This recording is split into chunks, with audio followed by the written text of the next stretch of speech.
Bapak, Ibu, dan saudaraku yang terkasih dalam Kristus, para pencinta mutiara sabda Allah, semoga kasih karunia dari Allah selalu menyertai hidup kita. Amin. Mari kita mulai permenungan hari ini dengan membuat tanda kemenangan Kristus dalam nama Bapa dan Putra dan Roh Kudus. Amin. Permenungan hari ini Selasa 21 Mei 2024 diambil dari Injil Markus bab 9 ayat 30 sampai 37. Pada suatu hari Yesus dan murid-muridnya melintasi Galilea. Yesus tidak mau hal itu diketahui orang, sebab ia sedang mengajar murid-muridnya. Ia berkata kepada mereka, "Anak manusia akan diserahkan ke dalam tangan manusia, dan mereka akan membunuh dia. Tetapi 3 hari setelah dibunuh, ia akan bangkit." Mereka tidak mengerti perkataan itu, namun segan menanyakan kepada Yesus. Kemudian Yesus dan murid-muridnya tiba di Kapernaum. Ketika sudah berada di rumah, Yesus bertanya kepada para murid itu, "Apa yang sedang kalian perbincangkan tadi di jalan?" Tetapi mereka diam saja, sebab di tengah jalan tadi mereka mempertengkarkan siapa yang terbesar di antara mereka. Lalu Yesus duduk dan memanggil ke-12 murid itu.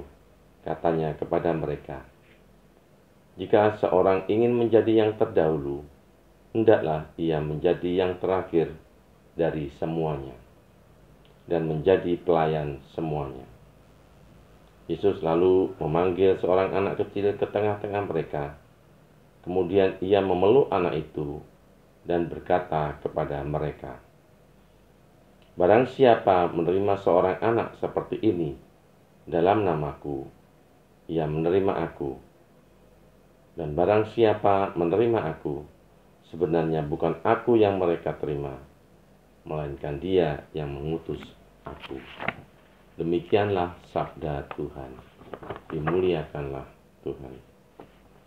Bapak, Ibu, dan saudaraku yang terkasih, Yesus mengambil seorang anak kecil ketika mengajar para murid-muridnya yang ribut tentang siapa yang terbesar di antara mereka.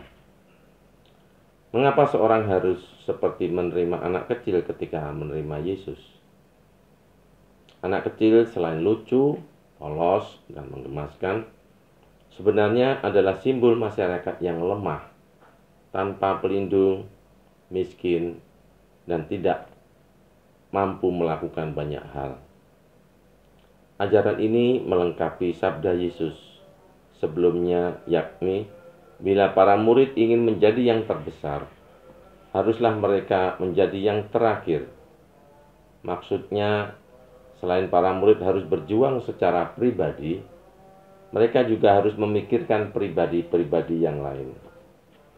Ini berarti kesucian tidak pernah berputar-putar pada ego seseorang, pada perjuangan pribadi saja, tetapi memiliki pula aspek sosial.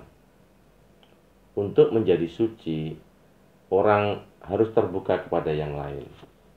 Harus pula berpihak kepada orang-orang yang lemah dan yang tersingkir.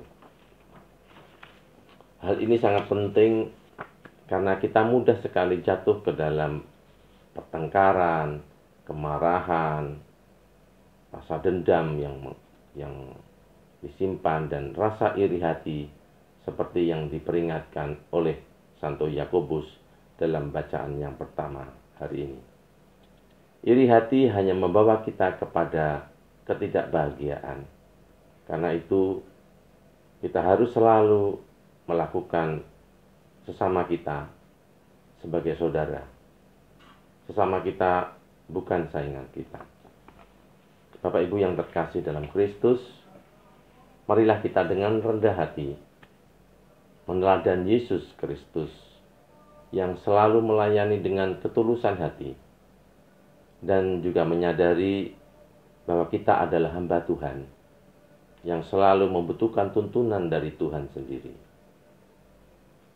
Kita juga memohon kekuatan dari Roh Kudus. Kemuliaan kepada Bapa dan Putra dan Roh Kudus, seperti pada permulaan, sekarang, selalu, dan sepanjang segala abad. Amin. Dalam nama Bapa dan Putra dan Roh Kudus. Amin.